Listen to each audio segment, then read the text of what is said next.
Nossa história começa com um monólogo. Ele diz que sua mãe lhe contou que, não importava o quão difícil a vida fosse, ele deveria sonhar alto. Se continuasse seguindo em frente, perseguindo seu sonho, eventualmente se tornaria o protagonista da própria vida, e ele acreditou nela. Infelizmente, agora ele se sente tolo por ter acreditado nessas histórias, porque naquele momento estava sufocando com o próprio sangue, cuspindo-o. Suas pernas já não obedeciam mais seus comandos, e ele estava caído no chão, encostado em um pedaço aleatório de entulho. Perguntava-se se aquele seria o lugar onde morreria. Ele tinha um ferimento causado por uma lança demoníaca que não podia ser curado por poções ou magia. Talvez um elixir pudesse curar ele, mas ele não tinha um, ou talvez tivesse. O protagonista pensa nisso enquanto um grupo de pessoas se aproxima. O grupo era composto por 4 pessoas, um homem e 3 mulheres. O homem, chamado Choduyun, o observava naquele estado miserável. Parando em frente a ele, disse que poderia ter derrotado o monstro sozinho. Não precisava nem ter interferido, mas ele escolheu fazer mesmo assim. O protagonista deu uma risada fraca, e o homem perguntou o que havia de tão engraçado. Ele respondeu apenas que o homem disse exatamente o que ele esperava que dissesse. Em seus pensamentos, o protagonista dizia que havia se esforçado até a exaustão naquele lugar. Chegou a se aliar com um psicopata só para sobreviver. Ainda assim, era insano pensar que perderia a vida tentando salvar alguém como ele. As pessoas comuns, em meio àquele desastre, apenas se abraçavam e choravam. O garoto então perguntou se Duyun tinha um elixir, e ele respondeu que sim. O protagonista perguntou se ele pretendia usar ele para salvá-lo, mas Duyun respondeu que o preço de um elixir era astronômico e ele estava guardando dele para si mesmo, não desperdiçaria assim. Para completar a humilhação, ainda acrescentou que o protagonista não valia o suficiente para justificar o uso do elixir. O garoto riu fraco mais uma vez. Quase perdendo a consciência, ele disse que o mundo estava completamente ferrado. Os espíritos divinos, os maiores seres dos céus, se divertiam assistindo aos humanos lutarem, apenas para seu próprio entretenimento, distribuindo desafios e recompensas. Eles achavam aquele desgraçado do Duyun um ótimo entretenimento, e não se importavam com alguém como ele. Ninguém nunca se importou com ele. O protagonista amaldiçoou aquele mundo, Duyun e os espíritos divinos ao inferno com suas últimas palavras.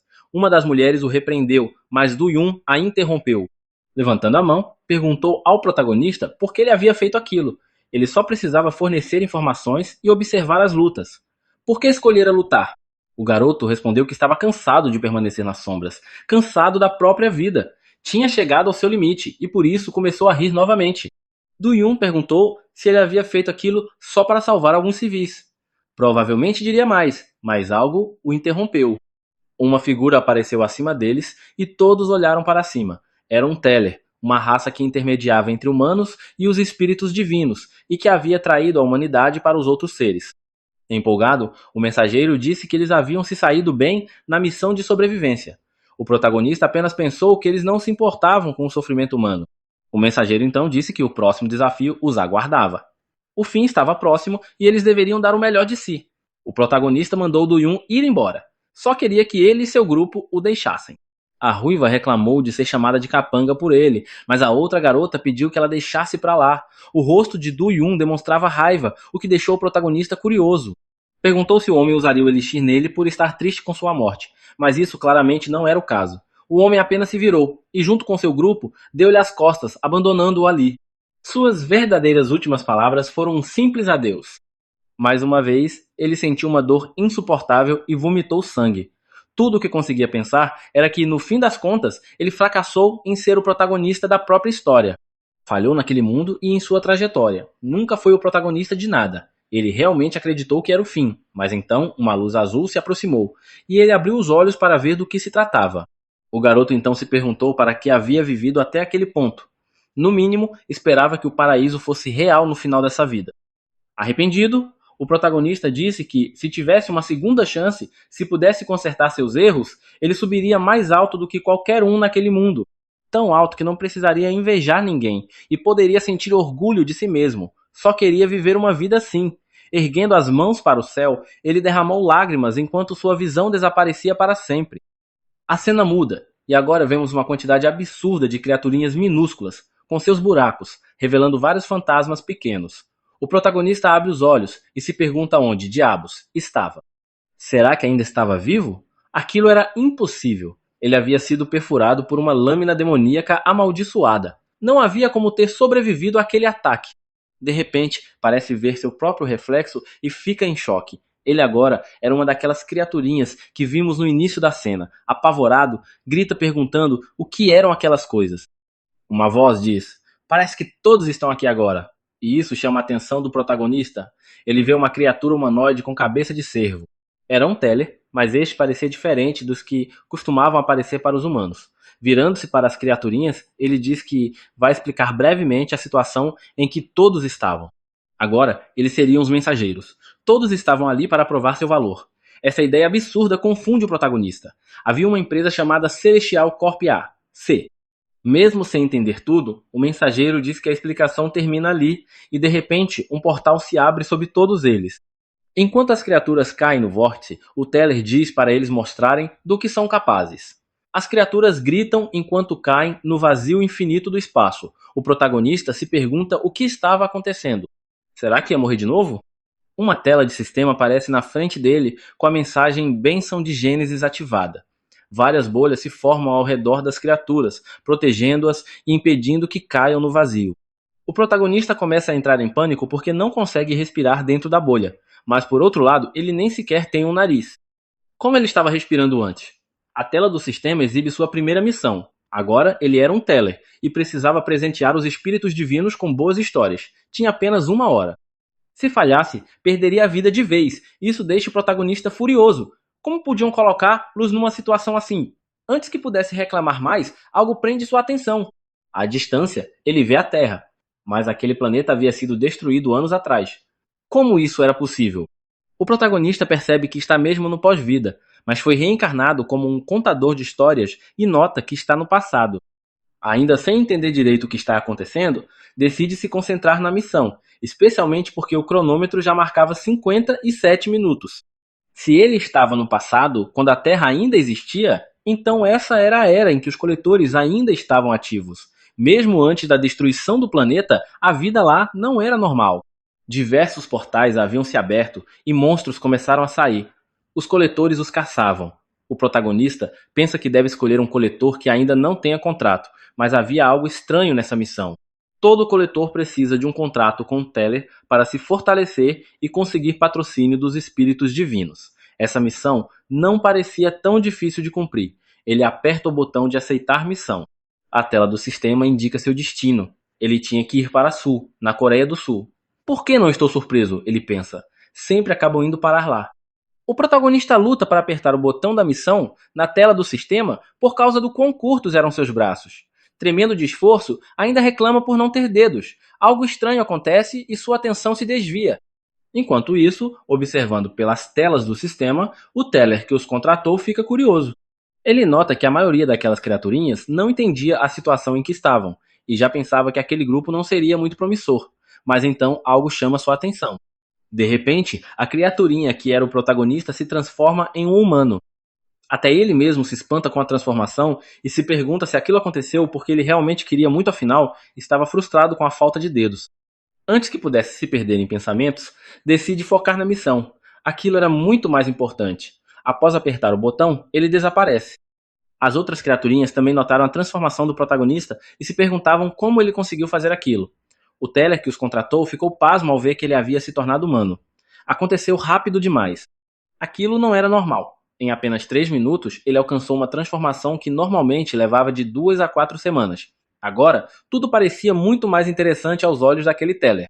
A missão não seria tão entediante quanto ele pensava.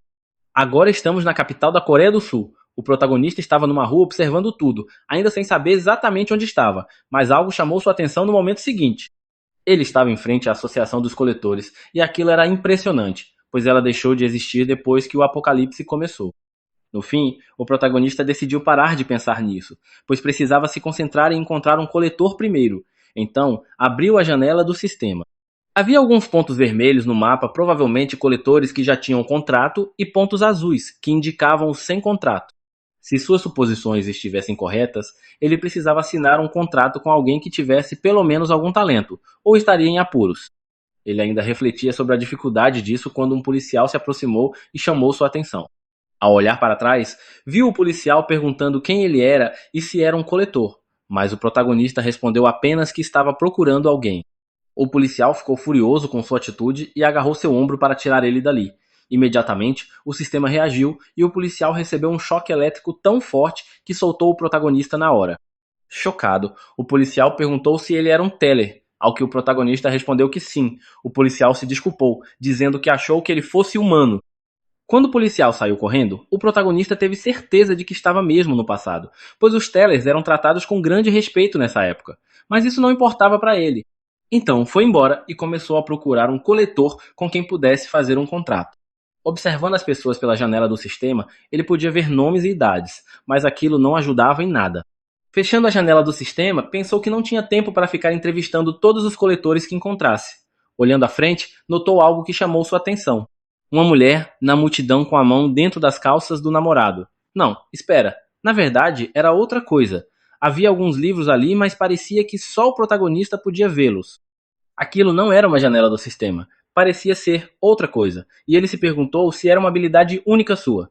O tempo estava passando. Faltavam cerca de 37 minutos até o fim da missão. Não era muito, mas ele acreditava que ainda tinha tempo. Tentou pegar um dos livros com as mãos e o livro começou a tremer diante dele. Aparentemente, sua suposição estava certa e tocar ele funcionava.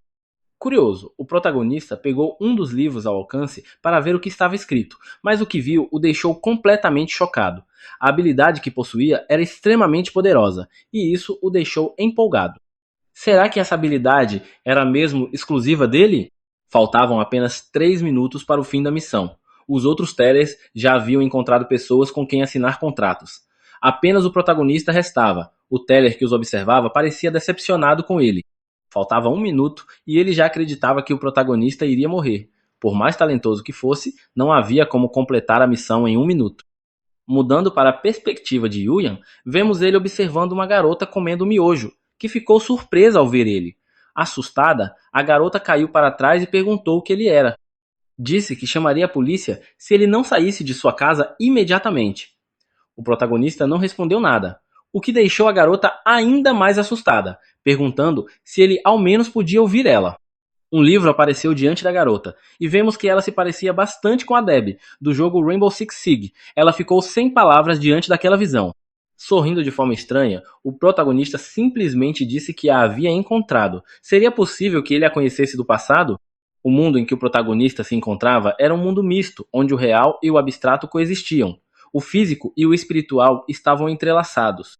Pensando nisso, ele percebeu que o conteúdo daqueles livros era tão poderoso que podia ser considerado um tipo de trapaça, mas aquilo o deixava empolgado. Lendo o conteúdo do livro, ele viu que Kim Sang-wook havia despertado 5 anos antes com a habilidade do canhão de água. Essas habilidades revelavam mentiras e passados alheios. Olhando para cima, ele se perguntou se não haveria um livro sobre si mesmo, mas parecia que não, o que o deixou um pouco triste.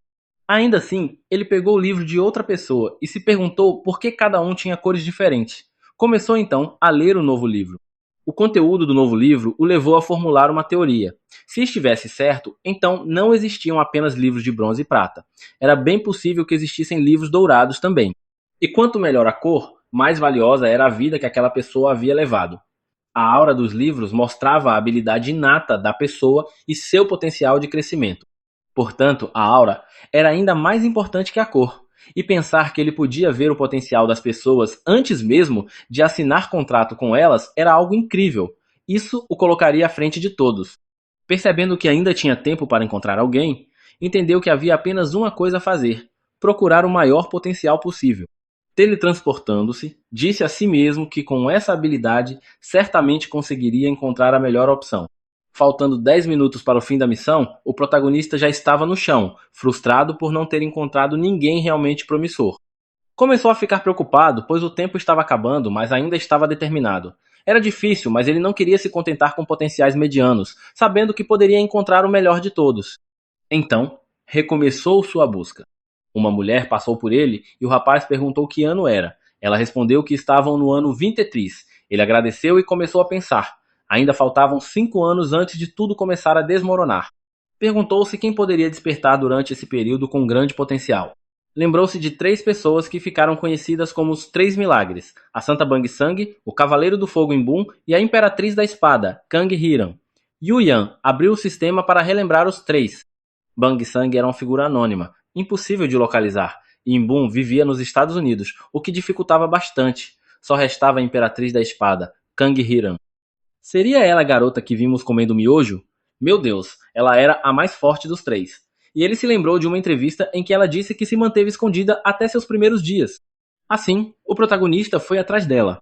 Chegando ao lugar onde ela estava escondida, ficou um pouco confuso, tentando entender onde o sistema o havia enviado. Era um dormitório simples, e ele achava difícil acreditar que alguém como a Imperatriz da Espada morasse num lugar tão sujo. Ela ainda não havia notado sua presença, comia seu miojo calmamente até que ele a chamou pelo nome. Imediatamente, a garota olhou para trás, assustada, e vimos que restavam apenas 4 minutos para o fim da missão do protagonista.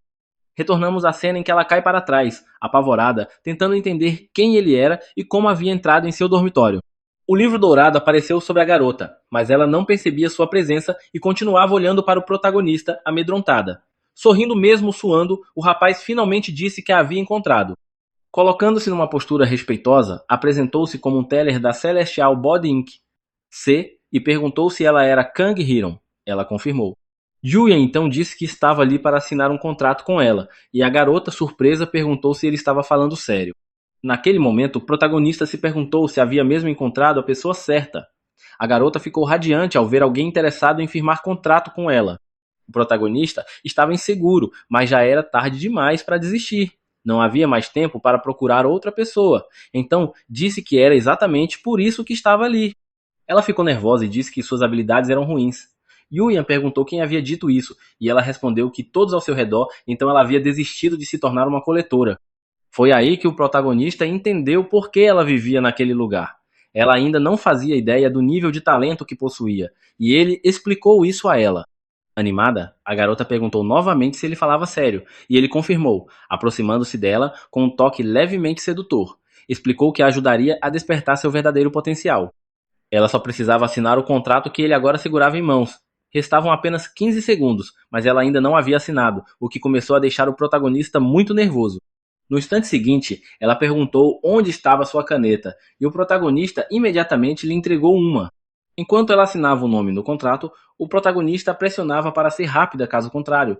Já sabíamos para onde ele iria. Ela finalmente terminou de assinar, mas já era tarde. O tempo havia acabado, e a história terminava aí. Brincadeira. Faltando apenas 2 segundos para o tempo de vida dele expirar, a janela do sistema mostrou que ele havia completado a missão com sucesso. Aliviado, o protagonista pensou na promessa que havia feito antes de se tornar um teller, que viveria uma vida sem arrependimentos. Yuyan disse à garota que estava empolgado para trabalhar com ela, e ela se iluminou de alegria, pedindo que ele cuidasse bem dela. Ele ainda estava impressionado com o que sabia sobre ela em sua vida passada. Ela era tão nobre que muita gente acreditava que vinha de uma família rica, mas não era o caso. O protagonista puxou o livro dourado que continha o passado da garota e o abriu, curioso para descobrir o que poderia usar dali. Mas algo deixou Yuyan completamente chocado. Kang Hiran não possuía apenas uma, mas 3 especializações de protagonista e apenas uma delas havia despertado até o momento. Mesmo assim, o nível dela já era absurdamente alto. Essas especializações eram tão impressionantes que uma delas era a mesma do protagonista da história de Chuck Jun. 3 dos talentos de maior ranking possível, e apenas um estava ativo. Ele se perguntou, se ela conseguisse despertar os 3 de uma só vez, quão poderosa ela poderia se tornar? Yuyan então perguntou se ela tinha consciência de seus talentos. Hiram ainda acreditava que seus talentos eram fracos, e o protagonista mal podia acreditar que ela pensava dessa forma.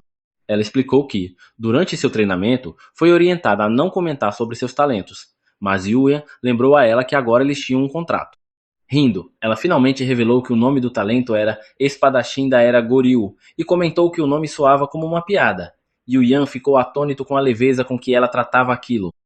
Perguntou se ela já havia contado sobre sua habilidade a alguém, e ela respondeu que não, além disso, as pessoas geralmente não perguntavam. O protagonista só conseguia pensar em como a ignorância podia ser assustadora. Quando ela começou a suspeitar que ele queria cancelar o contrato, afirmou que não permitiria isso. Mas ele a tranquilizou, dizendo que não estava decepcionado. Em seguida, ao abrir a janela do sistema, e o Ian recebeu a notificação de que havia sido oficialmente contratado pela empresa de teles e tinha agora a missão de comparecer à cerimônia de abertura. Informou a garota que precisaria se ausentar por um tempo. Quando ela perguntou por quanto tempo, ele disse que não sabia, mas não parecia que seria algo rápido. Antes de partir, Yu-Yan perguntou qual equipamento Hiram usava. Ela respondeu que usava um escudo. Questionado sobre o motivo dessa escolha, explicou que, mesmo sem talentos de combate, era fisicamente forte, então achou que poderia atuar na linha de frente com o escudo. Durante o treinamento, seus instrutores haviam sugerido que usasse uma lança, então ela seguiu essa recomendação. Isso deixou o MC visivelmente frustrado. Ela tinha evitado usar uma espada até agora. Colocando o escudo nas mãos dela, Yuyan pediu que prestasse atenção ao que ele ia dizer. Ela precisava trocar o escudo por uma espada e treinar muito. Ela perguntou se isso era tudo o que precisava fazer, e ele confirmou, dizendo que só assim ela compreenderia de fato a extensão do seu poder. Apertando o botão para aceitar a missão da cerimônia de abertura, ele pediu a ela que seguisse sua orientação. Hiram ainda tentou impedir ele, mas já era tarde. Ele se teleportou, deixando-a sozinha. Depois de trocar o escudo por uma espada, Hiram foi até uma área de construção para começar seu treinamento. Ainda insegura, se perguntou se conseguiria mesmo aprender a arte da espada apenas balançando a lâmina para todos os lados. Ela nunca havia feito aquilo antes. Comentou em voz alta que jamais havia empunhado uma espada e começou a fazer movimentos aleatórios para ver o que acontecia. Subitamente, algo mudou. Ela percebeu que seus movimentos estavam ficando melhores, mais precisos, e começou a sentir algo novo. Era cada vez mais perceptível que seus gestos estavam se tornando mais graciosos, embora ela não soubesse explicar o que estava acontecendo. Yuyan retornou de sua missão, dizendo que não esperava que demorasse tanto. Ele se teleportou para onde Hiram estava, querendo ver o progresso dela, e ao olhar ficou encantado com o que viu. Sua postura era firme, e ela já conseguia executar vários movimentos, mesmo sem ninguém ter lhe ensinado nada até então. Não era de se espantar que ela se tornaria conhecida como a Imperatriz da Espada no futuro próximo. Só de pensar nisso, Yuyan se animava com o que viria a seguir. Hiram levou um susto ao perceber sua presença e gritou, perguntando há quanto tempo ele estava ali. Ele até achou que pudesse estar atrapalhando seu treinamento. Observando a tela do sistema, disse que só não queria interromper ela. Ela respondeu que nem estava treinando de verdade ainda. Sua próxima missão seria a missão da sua vida, coletar diversas histórias e criar uma biblioteca com elas, para então conseguir uma promoção. Hiram perguntou o que ele estava fazendo, já que não conseguia ver a janela do sistema dele o que fazia sentido, e Yuyan respondeu que queria montar uma biblioteca. Surpresa! Ela perguntou se isso não era justamente a primeira coisa que um teller fazia, e ele explicou que havia começado naquele momento. Ela, no entanto, não acreditou. Ele garantiu que não tinha motivo algum para mentir. Então, apareceu uma caixa de texto diante dele, permitindo que escolhesse o nome da sua biblioteca. Ele olhou uma lista de sugestões e achou todas horríveis, ficando irritado com os trolls que haviam sugerido aqueles nomes. Perguntou se realmente precisava escolher uma daquelas opções só para chamar a atenção dos espíritos. Um dos nomes chamou sua atenção e ele o abriu para ver. A biblioteca mostrava um coletor sendo esmagado por vários monstrinhos enquanto recebia comentários dizendo para desistir. Aquela história não agradava nenhum espírito divino, e Yuyan entendeu o problema de fazer contrato com um coletor ruim. Decidiu deixar o nome da biblioteca para depois, mas começou a criar ela imediatamente. Perguntou a Hiram se ela estava pronta para balançar sua espada mais uma vez, e ela pareceu confusa. Os dois se teleportaram para outro local onde havia um portal. A garota perguntou onde estavam, e Yuyan explicou que aquele era o portal para o mundo dos pensamentos, um lugar de mitos, lendas e histórias. Contemplando o portal, o MC explicou que o papel de um teller era contar histórias aos espíritos superiores, e era assim que faziam isso. Virando-se para Hiram, ele disse que tinha uma pergunta. Ela sabia quais eram as implicações das histórias que eles iriam contar? Ela perguntou se tratava de uma história de protagonista, e ele respondeu que era algo semelhante, mas que cada história podia pertencer a um gênero diferente. No entanto, entre todos os gêneros, havia um que se destacava acima dos demais, os contos heróicos. Diante do portal, Yuyan declarou que, a partir daquele momento, ela seria a protagonista dos contos heróicos. Ainda duvidando, ela perguntou se era sério, e ele respondeu que sim, e que ajudaria ela nessa jornada. A cena então mudou, e os dois estavam agora sobre uma montanha de cobalto.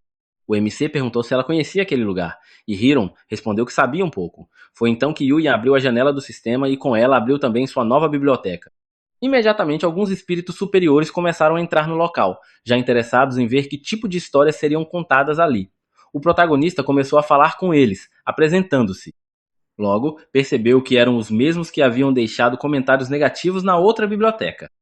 Eles começaram a fazer observações depreciativas antes mesmo da história começar, o que fez o protagonista perceber que estavam ali apenas para ver ele fracassar.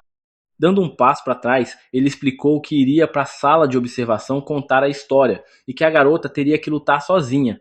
Isso assustou a jovem, que estava tentando se acalmar. Ele disse que ela se sairia bem, que só precisava balançar a espada da mesma forma que havia feito antes. No instante seguinte, 2 pés monstruosos surgiram. Hiron ficou apavorado e começou a gritar, mas o protagonista disse que ela conseguiria fazer aquilo, que só precisava acreditar em si mesma. Nervosa, ela respondeu que, mesmo ele dizendo isso, ainda estava com medo. O monstro então se preparou para atacar enquanto ela gemia de pavor. O Cobalt não perdeu tempo e desferiu seu primeiro golpe, mas Hiron conseguiu desviar desajeitadamente ao se jogar no chão. O monstro lançou mais ataques e a garota começou a gritar por ajuda, completamente dominada pelo medo. Ela tropeçou e caiu para trás, o que acabou salvando-a de um golpe horizontal que provavelmente a teria cortado ao meio. Comentários negativos dos espíritos começaram a aparecer, dizendo que esperavam que ela fosse direto para o caixão, o que a deixou totalmente paralisada. Vozes começaram a ecoar em sua mente, e então vimos um flashback em que as pessoas zombavam de suas habilidades e de sua força bruta. Risos e comentários cruéis vinham de todos os lados, dizendo que ela nem sequer tinha capacidade de fazer contrato com um contador de histórias. Ela começava a chorar nessas memórias, agarrando seu escudo como se fosse algum tipo de proteção contra aqueles que a humilhavam. Naquela cena do passado, ela estava sentada em seu quarto, encarando o escudo sobre a cama, deprimida demais para sequer querer sair de casa. Hiron começou a se questionar se realmente tinha o que era necessário para continuar aquela jornada, ou se acabaria fugindo de novo. Voltando ao presente, ela ainda estava congelada no chão, paralisada pelas lembranças. A espada a atingiu no braço, apenas de raspão, cortando um pouco sua pele e fazendo o sangue escorrer. Mas, naquele momento, sua motivação havia mudado. Ela não queria mais fugir. Se fugisse novamente, se tornaria uma inútil. Mesmo naquele estado de pobreza, ela precisava fazer algo porque ele a havia encontrado. Aquele contador de histórias que apareceu dizendo que queria fazer um contrato com ela. Se fugisse agora, não conseguiria encarar o Sr. Yuan. Apertando a espada com força, ela entendeu que, acontecesse o que acontecesse, jamais voltaria a ser tão covarde quanto acabara de ser. O protagonista, assistindo a cena com nervosismo, gritou seu nome. Ele berrou para que ela desviasse do golpe do Cobalt, já que ela parecia imóvel, olhando para baixo esperando ser fatiada. Mas no momento seguinte, ao olhar para cima, seus olhos brilharam. E todos sabiam que, quando os olhos brilham, as coisas ficam sérias. Levantando a espada acima da cabeça, ela conseguiu aparar o ataque do Cobalt com uma força inacreditável. A lâmina nem sequer se inclinou. Com sangue nos olhos, olhando para cima, o ódio alimentando sua força, ela desferiu um golpe devastador, derrotando a criatura instantaneamente.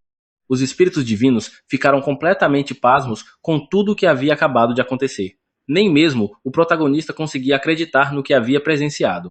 De joelhos, após terminar a batalha, Hiron só conseguia pensar que nunca mais fugiria, nunca mais sentiria medo. Yuyan estava satisfeito. Essa era a verdadeira Kang Hiron. Assim era o jeito correto de empunhar uma espada. Uma luz amarela surgiu do corpo do Cobalt e lentamente se dirigiu ao peitoral da garota, até que uma mensagem do sistema informou que ela havia ganhado 7 pontos. Surpresa, ela finalmente percebeu o que acabara de fazer. Mesmo tímida, começou a comemorar, e então o protagonista apareceu na janela do seu sistema e a parabenizou por sua conquista. O problema era que sua luta ainda não tinha terminado. Novos inimigos estavam surgindo para vingar o companheiro caído. Enquanto a batalha continuava, ele explicou que aquele mundo estava cheio de coisas que poderiam trazer alegria para ela, então não deveria parar por ali. Seria muito melhor se ela se tornasse mais ambiciosa, se desejasse mais. Ao mesmo tempo, diversas doações começaram a chegar para ela. Será que ela realmente podia ser assim? Hiron respondeu: sim. Agora ela estava muito mais confiante em sua habilidade, e até eu fiquei empolgado para ver o que aconteceria com ela a partir dali. Os Cobalts avançaram em grupo, mas a garota não se intimidou. Sacou sua espada novamente, pronta para derrotá-los. Impressionado, o MC verificou os dados de visualização de sua biblioteca com as histórias de Hiron. Já tinha mais de 15 visualizações em menos de uma hora. Na verdade, eu estava enganado. Quem estava assistindo era outro narrador, que ficou impressionado com os resultados de Yuyan. O nome dele era Toden. Ele estava surpreso e ao mesmo tempo incrédulo. Aquilo não deveria ser possível, mesmo que Yuyan tivesse recebido ajuda de algum departamento. Pensando que Yuyan devia estar usando algum tipo de truque sujo, Toden decidiu analisar o caso e ver o que realmente estava acontecendo. Ao abrir a janela do coletor, ficou simplesmente sem palavras. Gaguejando, começou a se perguntar quem era aquela mulher. Ela não usava equipamento de proteção e sua espada era extremamente comum.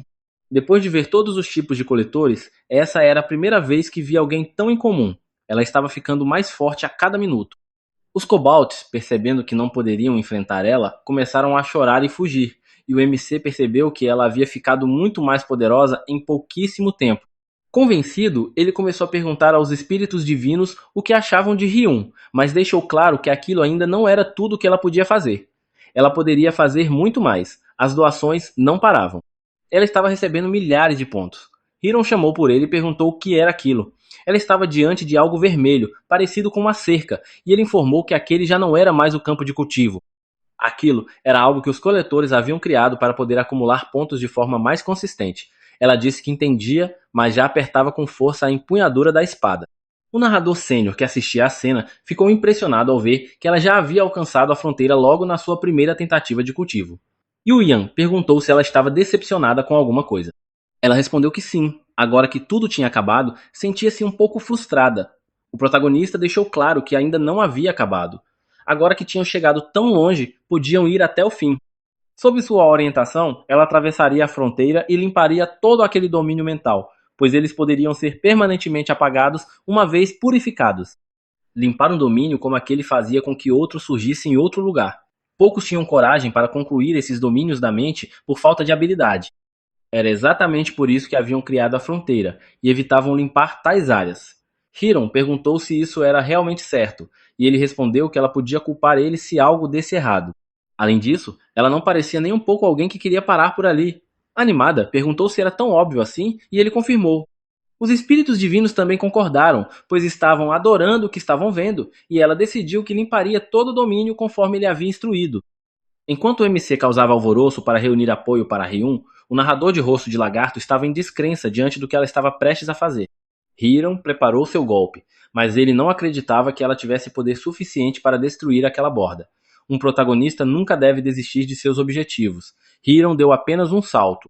Ao avançar com tudo o que tinha, mais doações chegaram para ela, porque isso era o que significava ser uma verdadeira heroína. O narrador lagarto estava exasperado. As coisas estavam se desenrolando de maneira completamente diferente do habitual. Ela já havia alcançado 20 espectadores.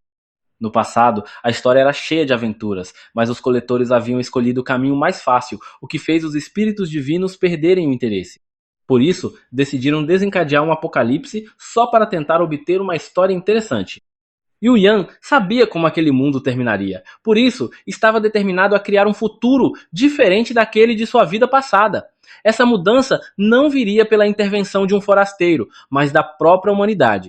Essas eram as crônicas da Imperatriz da Espada, e já tinham alcançado 25 espectadores naquela história. Aparecendo novamente diante dela, o MC a parabenizou por ter alcançado o ponto mais profundo daquelas mentes. Ela ficou feliz em ver ele, e todos já sabiam. Se ela corava, era porque estava apaixonada. Mas tudo que ele notou foi que ela já não sentia mais medo, dizendo que estavam quase lá. Ele recomendou que ela descansasse um pouco, e ela concordou, sentando-se e admitindo que já estava ficando cansada. E o Ian percebeu que, apesar de suas habilidades, seu corpo ainda não conseguia acompanhar. Ela precisava se tornar mais resistente. Perguntou o que ela achava de lutar com uma espada, e ela respondeu imediatamente que era a melhor coisa do mundo e que deveria ter começado com isso. Ao olhar para o livro dela, Yuyan percebeu que ele brilhava mais que o normal. O que quer que ela tivesse alcançado naquele dia, com certeza havia mudado algo dentro dele, mas não pretendia verificar agora. Então, disse que os Cobalts de antes estariam esperando por ela e um grupo no final daquele domínio mental. Provavelmente, eles tinham um líder, já que seus movimentos eram muito bem coordenados.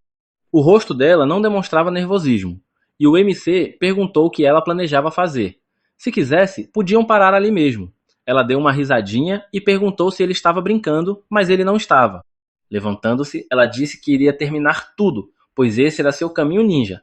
Não havia como ele fingir ignorância depois de tudo o que havia acontecido.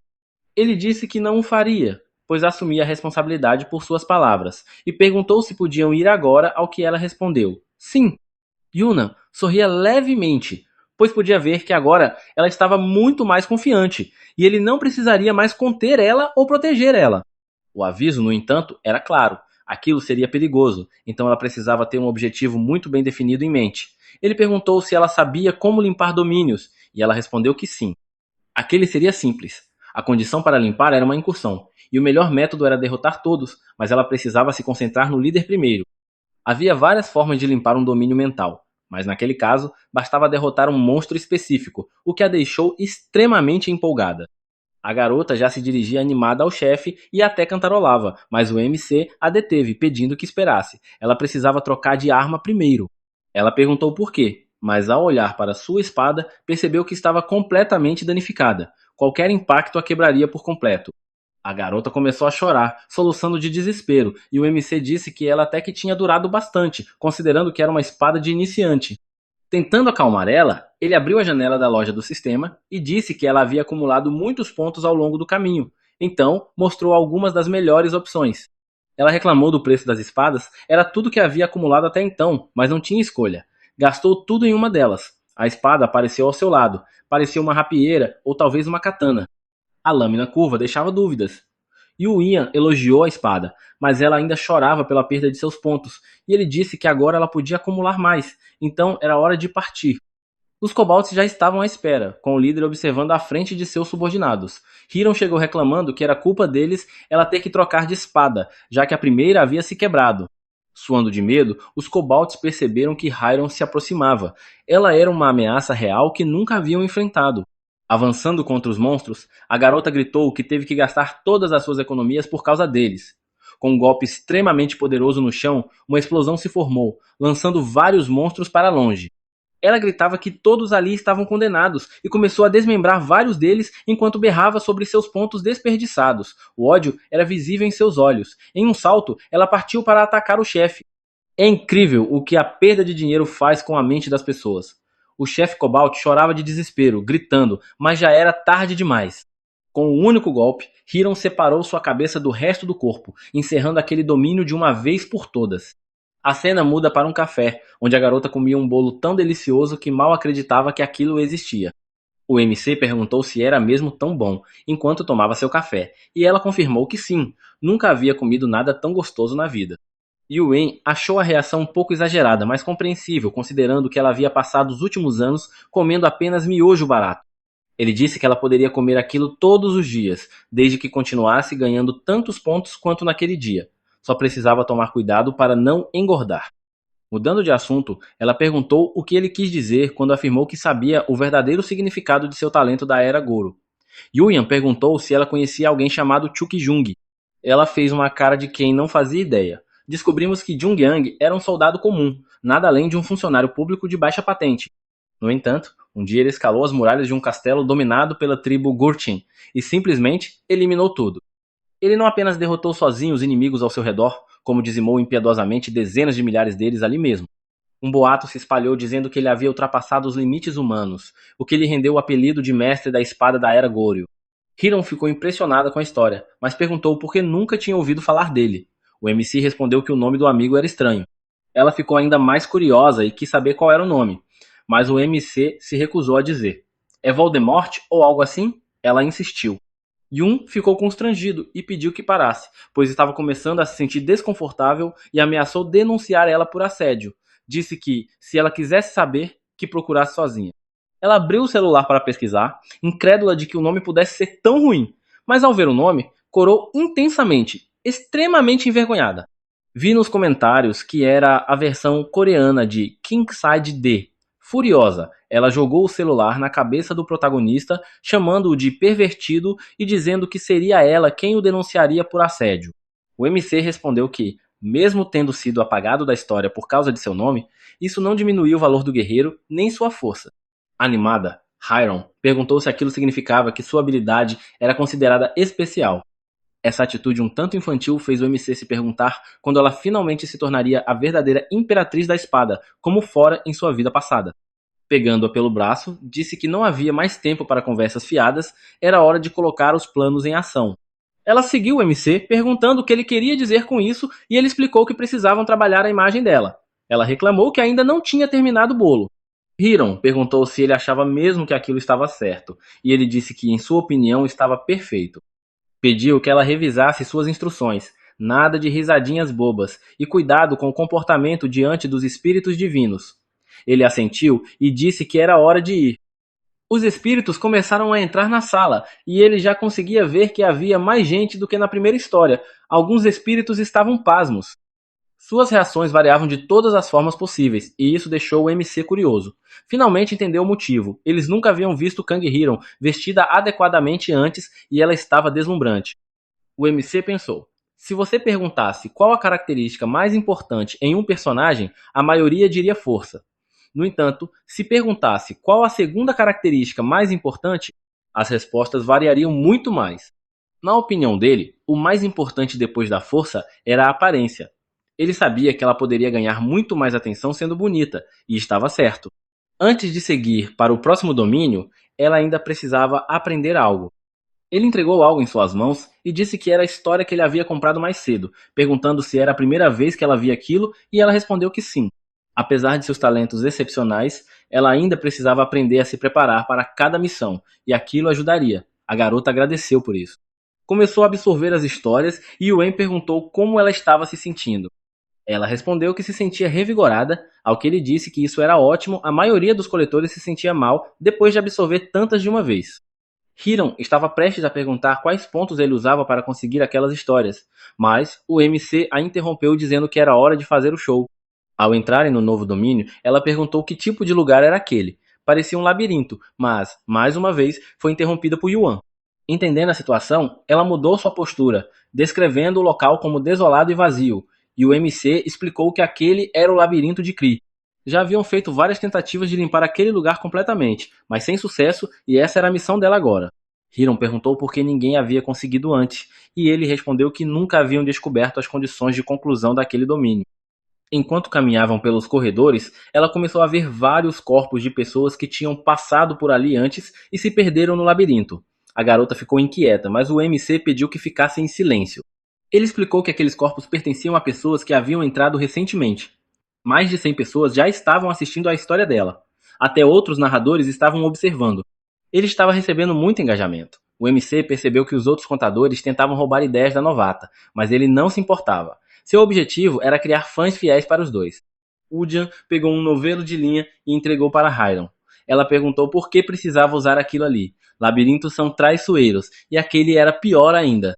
Na mitologia, Teseu usava um fio para não se perder, e ela deveria fazer o mesmo. Como últimas palavras, desejou-lhe sorte antes de se teletransportar para a área de visualização da história. O sistema apareceu para ela e ele explicou que bastava seguir em frente sem olhar para trás, como se fosse uma tarefa simples. Ela aceitou o desafio e começou a desenrolar o fio, enquanto diversas doações já chegavam, todas de alguém chamado Vinte Fint. Hiram caminhava pelos corredores entre muitos corpos, desenrolando o fio e deixando um rastro para não se perder completamente. Yuen notou que até sua resiliência mental era acima da média. Ela não estava em pânico mesmo diante daquela situação complicada. Virando uma esquina, ela começou a observar a área com mais atenção, mas sem perder a compostura. Finalmente, conseguiu encontrar o que parecia ser o centro do labirinto. Será que o chefe daquele lugar era mesmo o Minotauro da mitologia grega? Uma luz começou a brilhar daquele portal, e o Yan pediu que ela esperasse um pouco, mas, infelizmente, já era tarde demais. Um Minotauro com pelo menos 5 metros de altura já estava diante da garota, bufando e pronto para atacar. O monstro soltou um rugido ensurdecedor. Sua mão já descia direto sobre Hiram, pronta para esmagar ela. Ainda assim, ela não parecia nervosa. Observando tudo pela tela do sistema, o MC viu o monstro atingir o chão com um golpe devastador. A única dúvida era se Hiram também havia sido atingida. Havia poeira demais para saber se ela estava ferida. Mas, enquanto o Minotauro olhava fixamente para a garota, percebeu algo tarde demais. Sua espada já havia cortado o peito da criatura, e ela agora estava atrás dele em posição de ataque. Sem piedade, a garota começou a fatiar o monstro, dizendo que o jantar daquela noite seria sopa de cabeça de boi. Que humilhação para o Minotauro!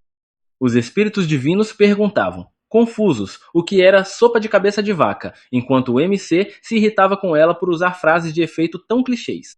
O Jian gritou que o Minotauro era muito mais forte que um cobalde. Sua pele era muito mais grossa e resistente, então derrotar ele com um único golpe seria quase impossível. Ela deveria adotar uma estratégia de ataque e recuo. Desesperado, o MC continuava gritando instruções, mas aparentemente ela não estava ouvindo, não parecia ter intenção de recuar. Ela desviava dos ataques do monstro com maestria, enquanto ele continuava sangrando intensamente. A criatura caiu de joelhos e Hiram pousou no chão bem à sua frente. Yuyan encarava a tela, aterrorizado. A espada da garota começou a brilhar com um tom verde magnífico. Kang Hiram havia aprendido a usar a espada de aura. A espada de Kai, também conhecida como a espada de aura, era uma habilidade que apenas os mais poderosos podiam usar, permitindo-lhes imbuir suas armas com energia vital e manejá-las com potência máxima. A maioria dos coletores não conseguia aprender essa técnica por conta própria, só era possível adquirir ela através de histórias. No entanto, aquela garota monstruosa já havia desenvolvido completamente sozinha. O protagonista sabia que havia encontrado uma verdadeira joia rara nela. Hiram preparou seu golpe, e os dois monstros gritaram um para o outro enquanto ela avançava para cortar o Minotauro ao meio. A lâmina atingiu verticalmente o centro da cabeça da criatura, o monstro com chifres, não o que vestia um vestido. Uma explosão massiva veio logo após o ataque. Seu talento era simplesmente inacreditável. O monstro foi cortado limpidamente em duas metades e repousava a vários metros de distância da garota, dentro de uma cratera formada pela técnica da espada de aura. Com a espada ainda em uma das mãos, ela contemplava sua vitória. Ao limpar o suor do rosto, foi revelado que diversas doações haviam sido enviadas para ela, em sua maioria daquele tal de 2020. Provavelmente era um grande fã. Yuen ficou em choque. Ele não precisou fazer nada além de assistir ao massacre. Os inscritos deles dobraram rapidamente e continuavam crescendo. Hiram chamou a atenção do protagonista, dizendo que algo estava estranho. Ele perguntou o que havia acontecido, e ela respondeu que havia derrotado o monstro, mas o domínio não havia sido encerrado. Até mesmo os espíritos divinos estavam se perguntando o motivo. Teleportando-se para o lado dela, o MC confirmou que de fato o domínio ainda não havia terminado. Ela ficou surpresa com a resposta. Falando tanto com ela quanto com os espíritos, ele explicou por que aquele labirinto nunca havia sido concluído, mesmo após a derrota do chefe. A verdade era que o labirinto não acabava apenas por vencer o Minotauro. Ele se lembrou que em sua vida passada, muitas pessoas haviam derrotado o monstro, mas nenhuma delas havia conseguido finalizar o labirinto, por isso ninguém entendia suas regras. Até que, um dia, um escavador conseguiu finalizar ele, e foi por causa dele que o MC sabia como escapar. A condição era sair do lugar. Hiram sugeriu usar o fio para retornar, mas ele disse que aquele era o caminho de entrada, não de saída. Ela então perguntou onde ficava a saída, e ele olhou para cima, dizendo que era lá em cima. Hiram perguntou se ele estava se referindo ao teto do labirinto, e ele respondeu com outra pergunta. Ela conhecia a lenda de Dédalo? Ela disse que sim. Ele foi um inventor brilhante que criou a estrutura do labirinto, mas alguém conseguiu escapar, mesmo isso não sendo possível. A garota perguntou se ele falava de Teseu, e o MC confirmou, pois Dédalo havia lhe ensinado a usar o fio de Ariadne. Em vingança, o rei Minos aprisionou Dédalo e seu filho naquele lugar, mas mesmo assim o inventor achou um jeito de escapar com Ícaro. Mostrando uma pena a Hiram, o MC deu a ela uma pista sobre como escapar, e ela ficou empolgada ao entender. Havia muitas penas espalhadas por aquele lugar, então ela correu para coletá-las. Retornou com várias nas mãos, o que deixou o MC animado também. Ao jogá-las diante dele, ela disse que achava que aquela quantidade seria suficiente. Imediatamente, as penas começaram a brilhar ao tocarem o chão. No instante seguinte, um par de asas surgiu nas costas de Hiram. Ela havia recebido as asas de Ícaro, um item raríssimo que permitia voar uma vez ao dia. Ainda atordoada por tudo aquilo, o MC a trouxe de volta à realidade, lembrando-a de que precisava usar as asas para escapar. Antes de deixar o labirinto, Hiram comentou que era realmente uma pessoa de sorte. Inúmeras doações e mensagens de parabéns chegaram até ela por ter feito tudo sozinha. De volta à sua casa, ela perguntou ao MC o que ele achava dela agora, já que sua autoestima estava nas alturas. O MC a elogiou, mas ela queria mais. Celebrando sua vitória, a garota continuava perguntando se agora estava bonita, mas o MC mandou que parasse, já que ele não parecia interessado nesse tipo de conversa. Hiram insistiu, dizendo que ele não podia fingir que sua beleza não o afetava, nem mesmo os espíritos divinos resistiam a ela. Aquilo o deixou nervoso. O MC gritou que, se ela não parasse, ele a bateria. A garota começou a chorar, dizendo que ele era malvado. Deixando de lado a conversa boba, ele perguntou se ela já havia ido até a associação. Ela respondeu que ainda não e perguntou o porquê da pergunta. Ele disse que era hora de atualizar a classe dela. Se quisesse ganhar mais dinheiro, precisava subir de nível. Ela se animou rapidamente e saiu voando pela janela, dizendo que resolveria aquilo imediatamente, mas o MC gritou para que não desperdiçasse seu voo diário com algo tão trivial. Ele acompanhou para garantir que não se aproveitassem dela na associação. Ao chegarem, ninguém parecia reconhecer ela como uma coletora.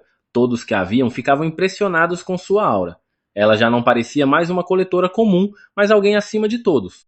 Caminhava confiante ao lado do MC e as pessoas também notavam sua beleza. Yuen a alertou para nem pensar em usar as asas ali dentro, e ela, com um olhar culpado, disse que jamais pensaria em fazer algo assim. No balcão, um atendente começou a falar com eles, perguntando como poderia ajudar. O MC percebeu que ele estava sendo dominado pela aura de Hiram. O protagonista explicou que estavam ali para receber as recompensas por terem concluído um domínio mental. Enquanto Hiram pensava apenas no que jantaria naquela noite, sussurros começaram a surgir ao redor. As pessoas estavam em choque ao ouvir que alguém havia completado um domínio mental, mesmo com todos os rumores. Estavam irritadas pelos encerramentos dos domínios e desejavam a queda do MC, acusando-o de egoísmo, embora não tivessem ideia de com quem estavam lidando. Curioso, o atendente perguntou se havia mais alguém com eles naquele domínio, e Yuen respondeu: não, ela havia feito tudo sozinha. Muitos ali não acreditaram e gritaram que estavam mentindo. O atendente perguntou então qual era a classe dela. Yuen respondeu que era a classe 9. Nervoso, o atendente pediu que aguardassem um momento enquanto entrava em contato com o responsável, e então os conduziu até a sala de espera. Os sussurros continuavam. Ninguém acreditava que uma única pessoa, especialmente alguém de classe 9, pudesse completar um domínio mental. O protagonista olhou para Hiram com certa preocupação, mas se tranquilizou ao ver que ela não parecia se importar nem um pouco com os comentários. Um homem enorme, com mais de 2 metros de altura e mais de 200 quilos de puro músculo, chamou o MC e Hiram de vigaristas e mentirosos. Abaixando-se para encarar ela de perto, ele começou a menosprezar ela como se fosse impossível que tivesse vencido um domínio sozinha, e tentou intimidar ela com sua presença ameaçadora. Hiram apenas o encarava sem expressão alguma, sem se dar ao trabalho de responder. Isso deixou o Brutamontes ainda mais furioso, achando um absurdo que alguém da classe 9 o estivesse ignorando. Tentou provocar ela ainda mais, esperando arrancar alguma reação, mas a garota permanecia indiferente, encarando-o friamente sem esboçar qualquer emoção. A provocação saiu pela culatra, e o homem começou a gritar com ela por estar sendo ignorado, ao que o MC respondeu que ela simplesmente não queria conversar com ele. O homem então voltou sua atenção para o MC e perguntou quem ele achava que era, dizendo que ele não passava de um simples gerente, e o En, no entanto, respondeu que preferia ser chamado de colega dela. Ainda mais irritado, o Brutamonte focou seu alvo no MC e mandou que ele saísse dali se não quisesse apanhar. O protagonista, impassível, sorriu com sarcasmo e perguntou o que aconteceria se ele não saísse. Completamente descontrolado, o homem partiu para o ataque, tentando socar o rosto do MC, que apenas o advertiu para ter cuidado com Hiram.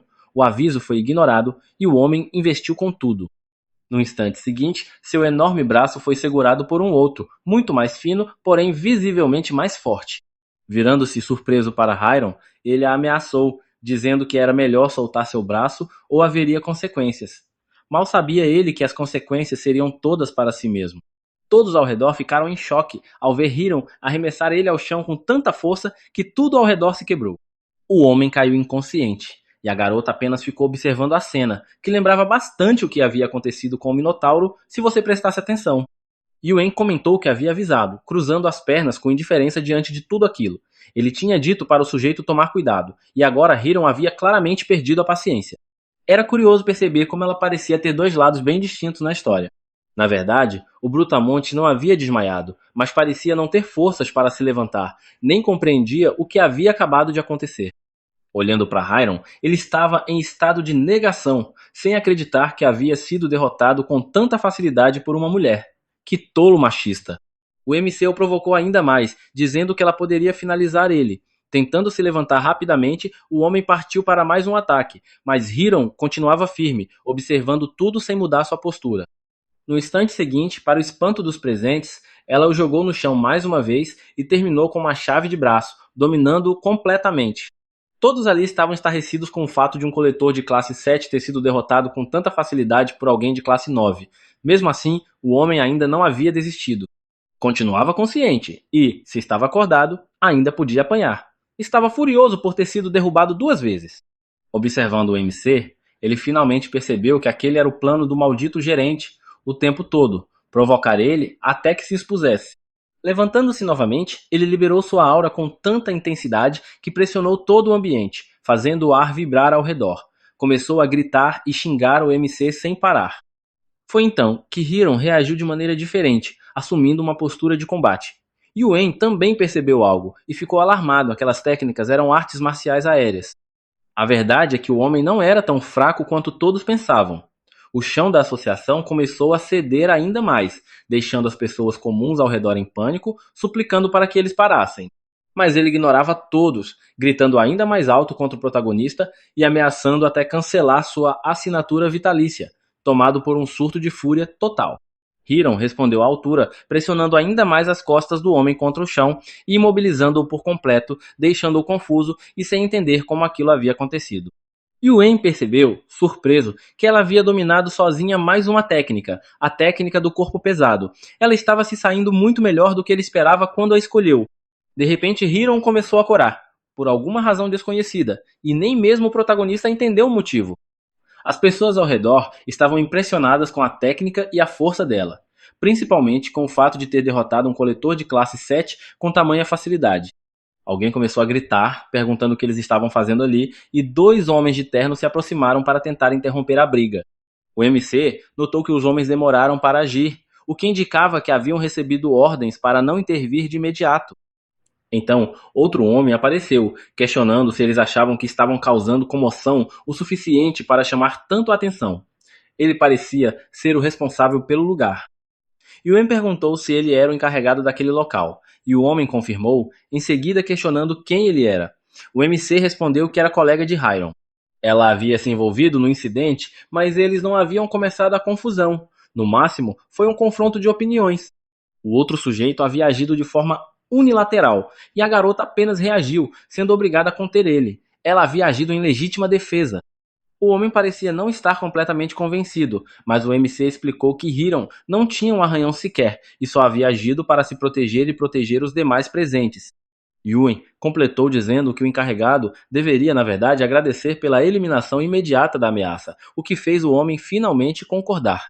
As próprias pessoas presentes confirmaram que o outro sujeito havia iniciado a briga, o que levou o homem a sorrir e se desculpar pelo mal-entendido.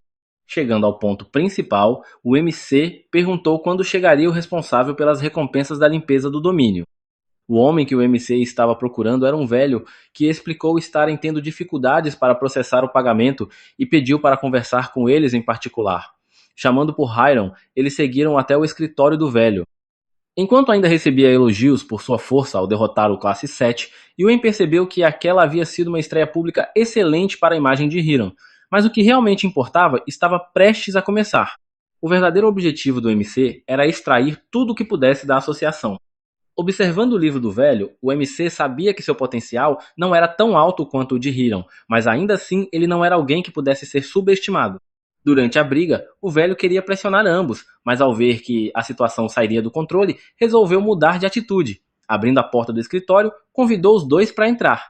O MC sabia que o velho era experiente demais para cometer deslizes.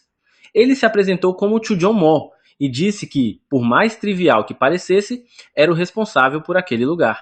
O MC se apresentou junto com Hiron. Chu comentou que soubera que os dois haviam completado 2 domínios mentais, mas o MC corrigiu, dizendo que Hiron havia feito tudo sozinha, o que deixou o velho incrédulo. Yuen comentou que todos tinham pensado o mesmo, que era inacreditável, mas ela demonstrou suas habilidades ali mesmo. Aquilo já era prova suficiente. O velho concordou, mas quis saber exatamente o que os dois queriam da associação. Falando sério, o MC respondeu que tudo o que queriam era o que lhes era de direito por terem completado o domínio. Perguntou se a associação estava planejando não recompensar-los pela conquista. Nesse momento, a expressão do velho mudou. Com um sorriso, ele explicou que a decisão sobre recompensas era exclusivamente dele, mas o MC sabia que havia outro motivo por trás daquele convite. Yue então disse com franqueza que já suspeitava que a associação não quisesse recompensá-los, mas o velho apenas respondeu que queria entender como. O MC o mandou parar de ser evasivo e perguntou se realmente não tinham intenção de pagar a recompensa devida pela conquista do domínio. Isso deixou o velho sem reação, enquanto o MC começava a pressionar ele para ser direto e objetivo em suas respostas. A verdade era que o governo preferia deixar os domínios intactos, pois, se fossem concluídos, novos domínios poderiam surgir aleatoriamente em outros lugares, e todos haviam concordado com isso. Sorrindo, o velho admitiu que eles haviam tocado no ponto mais delicado. Nem o governo, nem os coletores queriam mais trabalho. Para ser claro, Chujomo disse que os dois haviam jogado um balde de água fria numa situação que todos aceitavam implicitamente, e perguntou se eles tinham consciência disso. Yuen respondeu que os domínios existiam para contar histórias aos espíritos divinos e agradá-los, mas a humanidade estava quebrando essa regra. O velho discordou. Para eles, o que a humanidade fazia sentido, já que um novo domínio exigia dinheiro e pessoal para analisar ele, o que representava riscos econômicos e de vidas humanas. Assim, sua posição era de prevenção. Yuen disse que aquelas desculpas quase pareciam convincentes, e o velho gritou dizendo que estavam fazendo aquilo para evitar mortes desnecessárias. Perguntou se os dois assumiriam a responsabilidade pelas vidas perdidas. O MC respondeu que eram coletores e que essa responsabilidade não era deles. A sobrevivência ou não das pessoas dependia das habilidades e destinos delas. Tomado pela raiva, o velho mandou o MC tomar cuidado com suas palavras, mas ele repetiu que não assumiria aquela responsabilidade. O velho então gritou que vidas estavam em jogo e que ele não podia ser tão irresponsável assim. Yuen lembrou de sua vida passada e do que aquela decisão da associação havia causado na Terra. Muito mais pessoas haviam morrido por causa disso. O MC reconheceu que mortes em novos domínios eram tragédias reais, mas manter o status quo não resolveria o problema. Os coletores estavam podres, covardes, pensando apenas em segurança e evitando qualquer desafio real. O velho perguntou se ele achava que era diferente, ao que o MC confirmou: eles não se escondiam.